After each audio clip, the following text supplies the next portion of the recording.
Roger disappeared without a trace. His car is still in the driveway, and not a single thing taken from the house. Mr. Whittaker said in a gruff voice. The weight of his words lingered in the air like a distant echo of something forgotten. My wife, Alara, and I had just moved into a new house in a quiet town. Nestled in a new state far from the suffocating grip of our hyper-religious parents. They hated the idea of us living together unmarried, and their disapproval had turned crazy, leaking our phone number and address to their church members, who bombarded us with calls and letters day and night. It became too much. We scraped together every dollar we could, and found what seemed like a miracle. A house for sale at an unbelievable price. The young couple selling it had been unusually pushy, eager to close the deal, but we couldn't pass it up. A fresh start away from everything we'd left behind felt like the lifeline we desperately needed.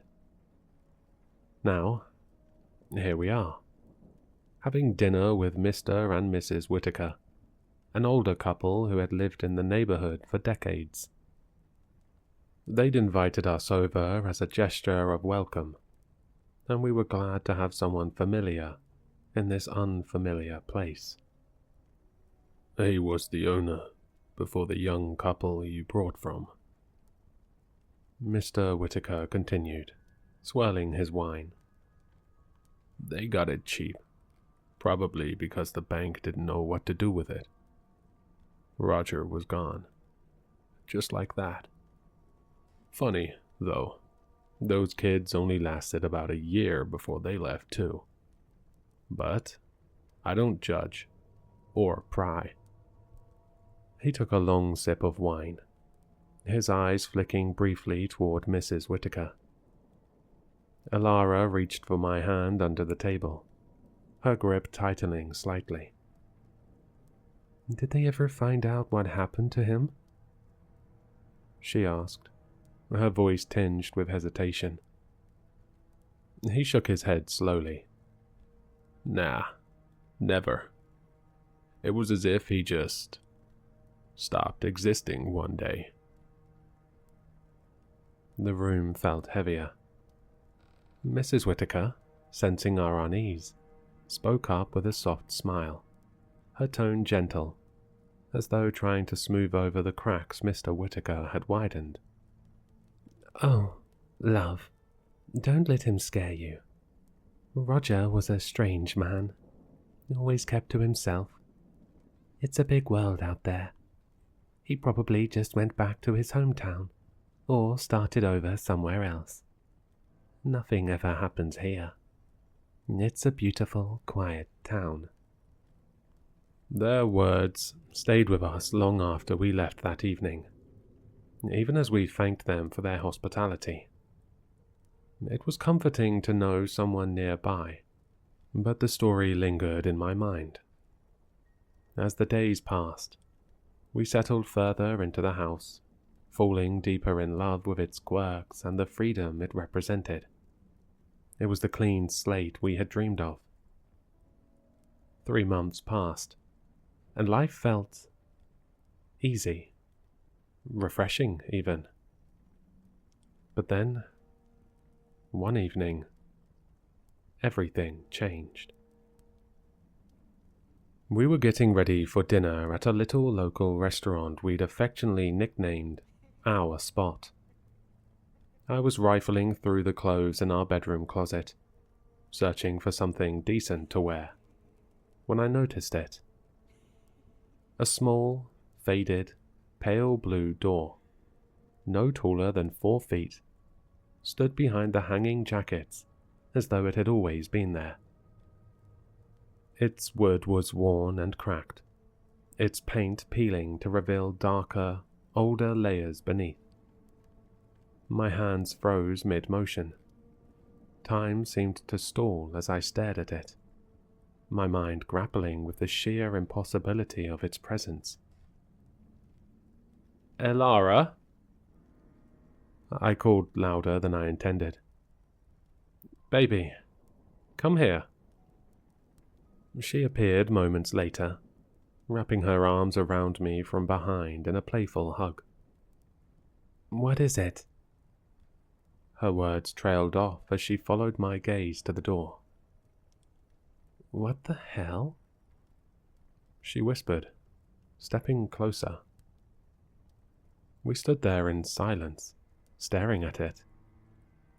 We had been living in this house for months. I had used this closet every day. There was no way we could have missed this. "It's got to lead to storage or something?" I said, my voice shaky, trying to rationalize what I saw. "Maybe a heater?" Alara's face was tight with unease. "Finn, no. There's no way we wouldn't have noticed this. Even when we first moved in, it wasn't here." I reached out and pulled the door open. It swung silently, its hinges unnervingly smooth. On the other side was a small, dimly lit room, no larger than a child's bedroom. A single bulb dangled from the ceiling, its weak glow barely illuminating the space. The walls were plain and grey, with no shelves or furniture, just emptiness. "Looks like it's just extra storage," I muttered, unsure even as I said it. Alara crossed her arms and shrugged, but the tension in her body told me that she wasn't convinced. "I don't know, Finn. I don't like this. How could we have missed it?" We didn't know what to make of it, but as the days passed, it became easier to ignore. The door was just there, a strange, inexplicable feature of the house we tried to dismiss. But a week later, everything changed again. Alara was at work, and I was home alone, tidying up the bedroom. I reached into the closet to hang a shirt, and my hand froze mid-air. The door was gone. Instead, the wall behind the clothes was smooth and beige, as though the door had never existed. My heart raced as I pushed the clothes aside, running my hands over the surface. "Where is it?" I whispered to myself, knocking against the wall in disbelief. The absence of the door felt more unnatural than its presence had. By the time Alara got home, I had turned to the only thing I could rely on: beer. When she walked through the door, I sat in the kitchen nursing my third one. "Tough day?" she teased, dropping her bag by the counter. "You wouldn't believe me if I told you," I mumbled, shaking my head. "I just have to show you." As I led her down the hallway to our bedroom, her face softened, and curiosity flickered in her expression. But as we reached the middle of the hallway, we both froze. There it was again, the pale blue door, standing where it absolutely should not have been. Its faded paint and cracked wood seemed to mock us. We exchanged a look, a shared moment of disbelief that we couldn't put into words. Slowly, I turned back to the door. Without waiting, I pulled it open. This time, the door revealed a small study. An old wooden desk sat at the center, a single candle on top casting flickering shadows across the wall. Above, a narrow staircase spiraled upward, lined with bookshelves crammed with hundreds of dusty volumes. "Holy," Alara began, Shit. I finished. We stood at the threshold, too curious to leave despite our confusion. The room exuded an eerie beauty. The desk, scratched and weathered by time, seemed to whisper stories of the past. The candle's light danced across the room, casting an inviting yet mysterious glow that beckoned us further inside. We were bookworms through and through, and whatever questions we had about the door and its impossibility faded as our love for text took over. Without hesitation, we moved to the shelves, fingers trailing across the worn spines of novels and tomes. The books were familiar, yet different. I pulled out a copy of The Return of the King, the final volume of the Lord of the Rings trilogy, and flipped to the ending, eager to relive one of my favorite climactic moments. But instead of Frodo's triumphant destruction of the ring, I found a dark twist. Sauron reclaiming it, plunging Middle-earth into eternal darkness under his reign. My breath caught in my throat. Alara, these endings, they're not right. She glanced up from a worn copy of Alice's Adventures in Wonderland, her brow furrowed. You're kidding, she said, though her tone betrayed her disbelief. She flipped through the book, her face growing more unsettled as she read. In this version, Alice never returned home. Instead, she became trapped in Wonderland, the once whimsical world turning dark and cruel as she realized she was part of an endless nightmare. It wasn't just those books. To Kill a Mockingbird ended with the town succumbing to its worst instincts. Atticus ostracized, Scout left alone in a place consumed by hate. Each book we read carried the same unnerving thread. Familiar stories, twisted into something dark and hopeless. We couldn't explain it. The books looked authentic, and the writing matched the author's voices. But the content wasn't right. Desperate for answers, we took a few of the books to a local bookstore.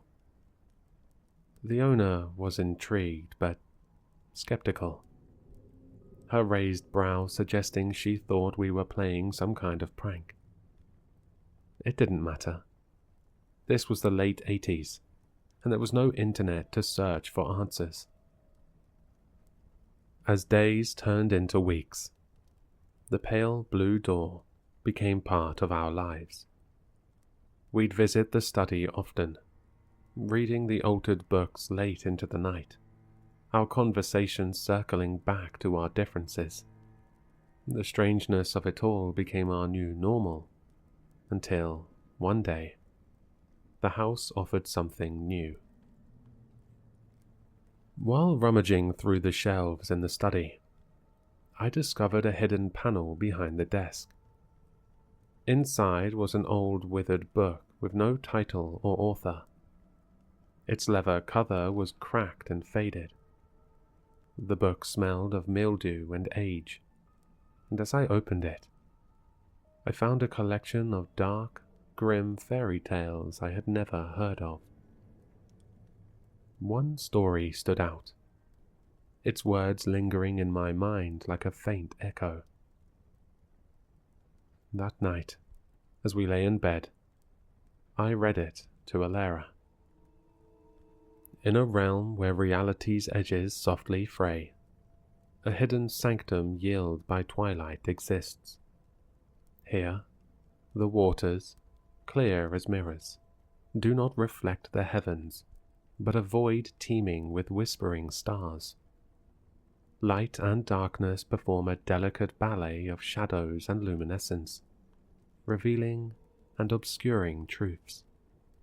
Spinning from unseen energies, this domain fluctuates between tranquility and a silent prison, resonating with the cosmic whispers of those drawn to explore its mysteries. The grand observatory above once pierced the celestial veil, its lens aligning mortal fates with the arcane dance of stars and shadowed voids. Below, the mirrors do more than they reflect.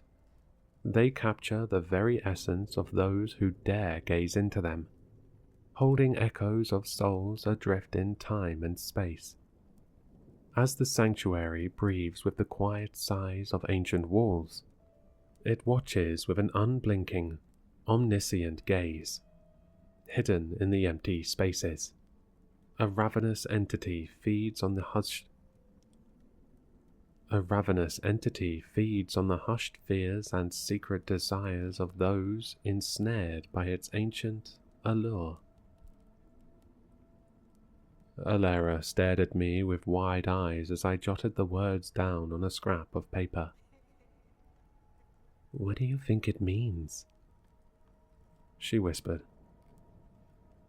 "I don't know," I admitted. "I don't know what any of this means. Do you think we should tell someone?" She hesitated, then suggested, "The Whitakers? Maybe they'll believe us, or at least see it with their own eyes." It was a good idea. The following weekend, we invited the Whitakers over for dinner. After a pleasant meal, we gave them a tour of the house, steering them toward the hallway where the door was. Alara and I exchanged a nervous glance as we approached, but when we turned the corner, we froze. The door wasn't there. All we saw was the plain beige wall, unremarkable and innocuous. Alara and I tried to mask our shock, plastering on fake smiles as the Whitakers complimented the house. After they left, though, we were at a loss. "The house," Alara whispered, her voice trembling. "It's messing with us." We stayed up late that night, arguing over what to do. Were we going crazy? Was the house truly supernatural? Should we leave? But even as the fear grew, we couldn't deny the house hadn't harmed us. Not yet. Our argument was cut short by a sound, a distorted creak, like a door opening through static. It echoed faintly from the living room. We walked in cautiously, and there it was again. The pale blue door. This time, it stood behind the television, its wood faded and cracked, the edges glinting faintly in the dim light. I wish I could say I was scared, but at that moment, I was consumed by curiosity. I moved the TV aside, gripped the handle, and pulled the door open once more. It led to a dark observatory, a room unlike anything I had ever seen. The air felt colder here, sharper. A massive antique telescope stood at the room's center, surrounded by desks cluttered with star charts and scattered notes. Planets I didn't recognize hung suspended from the ceiling, their surfaces glowing faintly in the moonlight that streamed through the domed windows.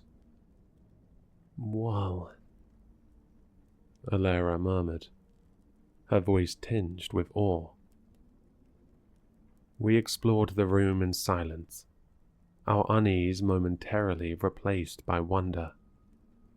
The telescope, though ancient in design, was shockingly functional. I peered through the lens, expecting familiar constellations, but the stars weren't ours. The sky beyond the telescope was alien, a canvas of unnatural phenomena. A black star pulsed faintly in the distance, its void-like surface swallowing the surrounding light. Nearby, a shattered planet's exposed core glowed with an eerie molten heart, its fractured surface hinting at cataclysmic destruction. Adjacent to this desolation, another planet teemed with life, but not as we know it. Its surface writhed with chaotic, erratic appendages, moving with deliberate, unsettling intent. "Elara," I whispered, stepping back from the telescope. "This isn't our sky." She took her turn at the lens, her breath catching. Our unease grew palpable. Whatever this observatory was intended to reveal, it showed us vistas we were never meant to see. Scenes from a cosmos where the laws of nature were grotesquely twisted. As the reality of those discoveries settled in, the lines between what was real and what was part of the house's mysterious influence blurred. The telescope revealed sights that should have been awe-inspiring, but instead filled me with a sense of smallness, like I was staring at something I wasn't meant to see. I couldn't stop drawing them, charting them out as if mapping the skies might somehow make sense of it all. One night, while lying awake, the distorted creak of the door returned. This time, it came from our bathroom. I shook Elara awake, and together, we walked to the bathroom. There, embedded in the shower wall, was the pale blue door again, its wood as worn and faded as before. I hesitated for a moment before pulling it open. We stepped inside. The room was dimly lit, with a soft white glow emanating from nowhere and everywhere all at once. Large mirrors lined the walls on either side, their surfaces pristine at first glance. The floor beneath us was cold, reflecting the light like polished obsidian. There was a path forward, leading into the unknown. As we walked, the mirrors began to shift. At first, they were normal reflections of ourselves moving through the space. But then, they started to change. Some mirrors stretched tall and thin, while others were jagged and cracked. One showed my reflection lagging slightly behind me, like it was struggling to keep up. Another displayed me smiling faintly, only I wasn't smiling. "Elara," I said nervously, my eyes darting to her reflection. But she wasn't beside me in the glass. I turned quickly, relieved to see her still there, but she was frozen, staring into one mirror. "Finn," she said softly, her voice shaking. "You're not in this one." The longer we walked, the more surreal it became. The mirrors began reflecting impossible things, hallways that didn't exist, and scenes from our childhoods. One mirror showed me as a child, standing alone in a dimly lit room. My heart raced as I approached a particularly distorted mirror at the end of the hallway. There, a cracked mirror lay under a flickering light, casting an uneven, stuttering glow. From a distance, it was hard to make out the details, but a dark, menacing presence seemed to crowd the surface. As I drew closer, I heard a muffled voice. It was mine, coming from the other side of the glass. My own reflection was pressing its face against the mirror, sobbing uncontrollably. "You've got to help us." It sobbed, its voice muffled yet unmistakably my own. "Elara, are you seeing this?" I said, not taking my eyes off the reflection. When she didn't respond, I turned to her. She was transfixed by a mirror where her own reflection crouched in the fetal position. "We're trapped in here," her reflection whispered. "It won't let us out." The air grew heavy and thick, with an overwhelming sense of dread. As we backed away, the mirrors around us began to shift again. The reflections weren't ours anymore. They cried, their sobs filling the room. Then they laughed, a chilling, hollow sound that echoed endlessly, and then silence. That's when the lights began to go out, one by one, starting from the far end of the hallway. "Run!" I shouted, grabbing Alara's hand. We bolted back toward the door, the darkness chasing us, swallowing the mirrors and the path behind us. The sound of shattering glass filled the air, though nothing broke. We stumbled through the door and slammed it shut, gasping for air. "What the fuck is with this house?" I said between breaths. "I don't know," Alara said, her voice trembling. "But I'm starting not to like it. That was too much." The pale blue door stayed in the bathroom for weeks after that. We avoided it by using the guest bathroom instead. It became a symbol of unease, a thing neither of us wanted to confront.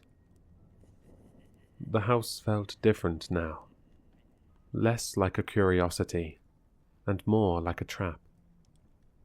We talked about selling it, about leaving everything behind, but we always stopped short of actually making plans. A part of us didn't want to admit how deeply the house had gotten under our skin. One day, as I was hanging up clothes in our bedroom closet, I froze. There it was again, the pale blue door, standing exactly where we'd first found it. I called for Alara, and she joined me, her expression mirroring my own apprehension. "Where do you think it leads this time?" I asked.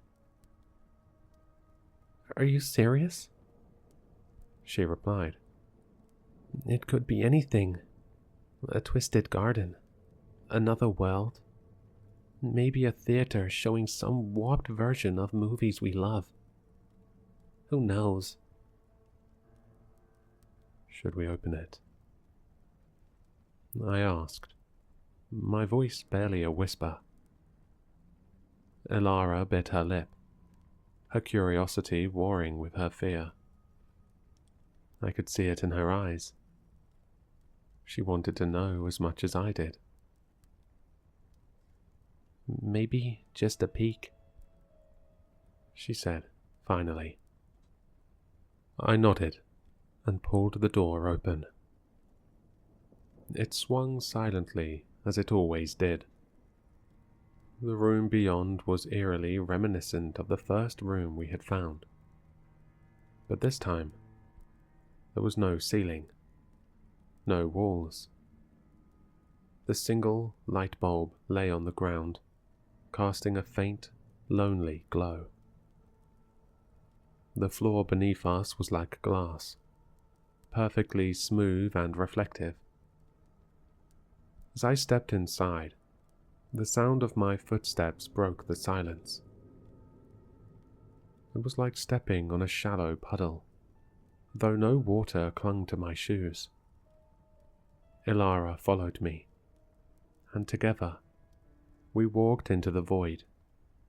The vibrations from our steps rippled outward, distorting our reflections on the floor.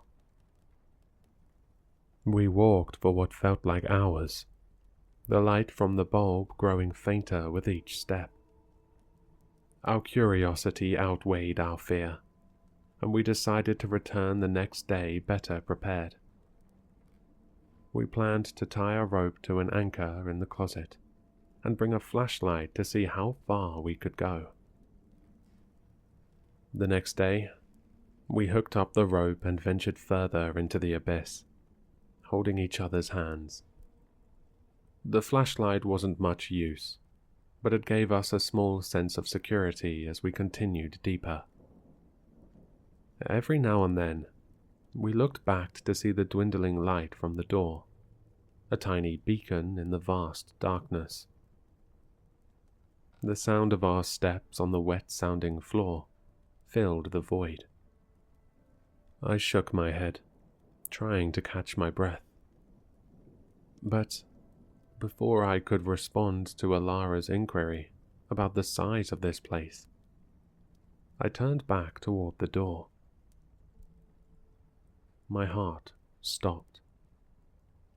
The light spilling from the doorway was dimming, shrinking until it vanished completely.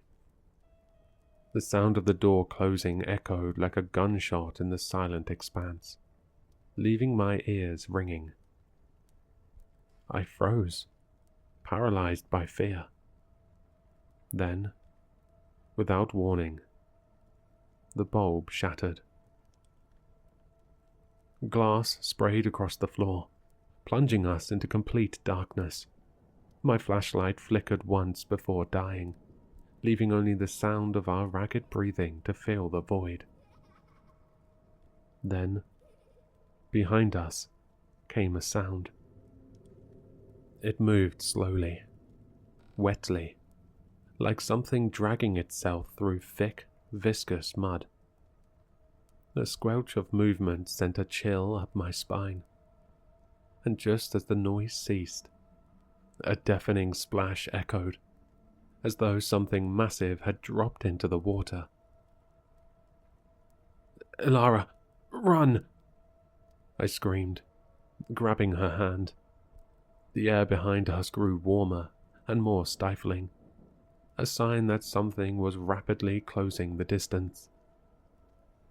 We ran, following the rope as best we could. The faint tremors beneath our feet were the only reassurance that we were moving in the right direction. My mind raced, and panic blinded me to everything except the desperate need to escape. The splashing grew erratic and violent, as did whatever it was gained on us. "Jesus Christ, keep going, Ilara!" I screamed, my throat raw. The rope snapped, leaving us directionless momentarily, but we stumbled forward. Then, finally, we slammed into the door. We pushed it open and spilled into the closet. I threw my body weight against the door, desperate to close it, but it wouldn't budge. Something on the other side was pushing back, clawing, fighting to keep it open. A sharp, searing pain shot through my shoulder as its claws tore into me. The heat behind the door unbearable now.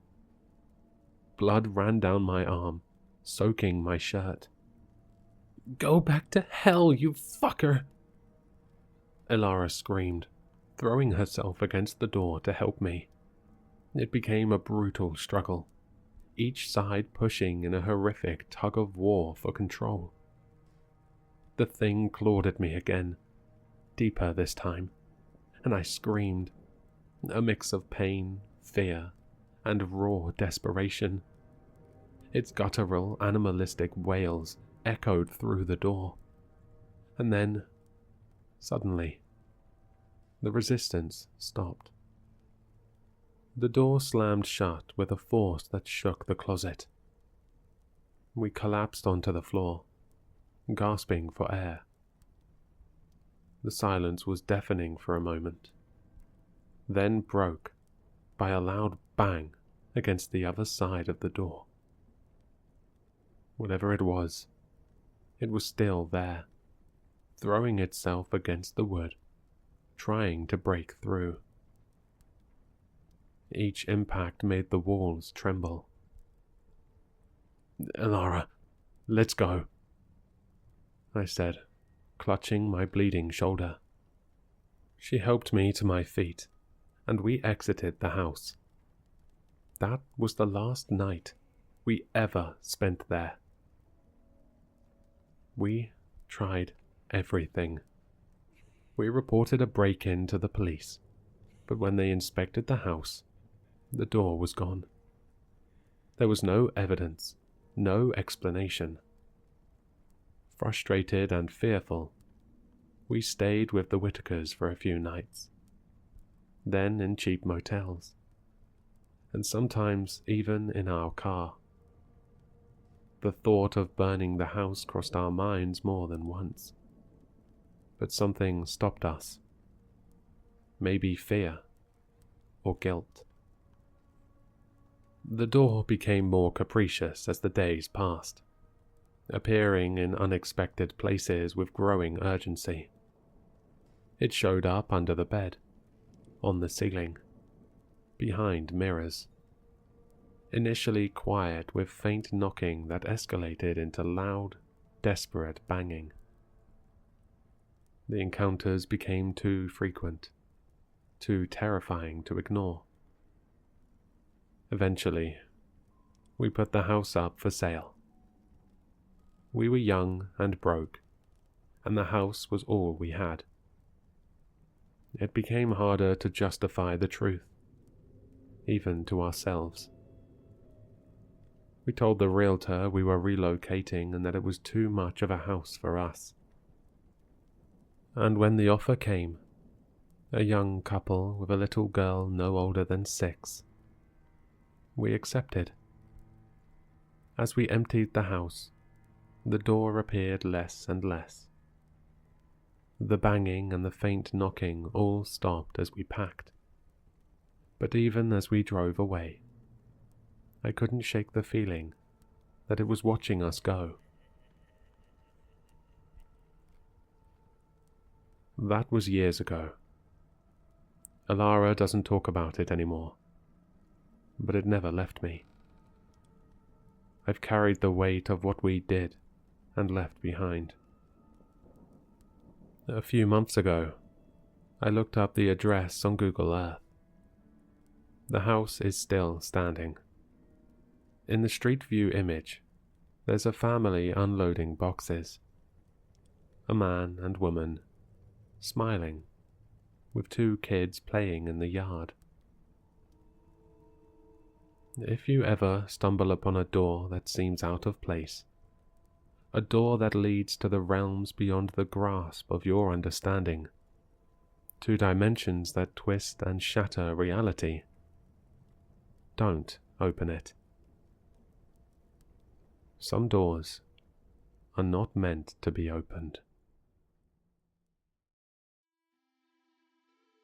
I hope you enjoyed the story.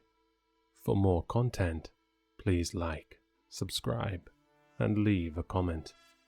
Your support keeps the shadows dark. If you want more Sinister, links to my social media and Spotify can be found in the description, unless you're already there. Don't forget to sign up to the Patreon, where you can see all the content a day earlier, and an exclusive video every month once we hit 20 patrons. Until next time, keep your lights low, eyes open, and your doors locked.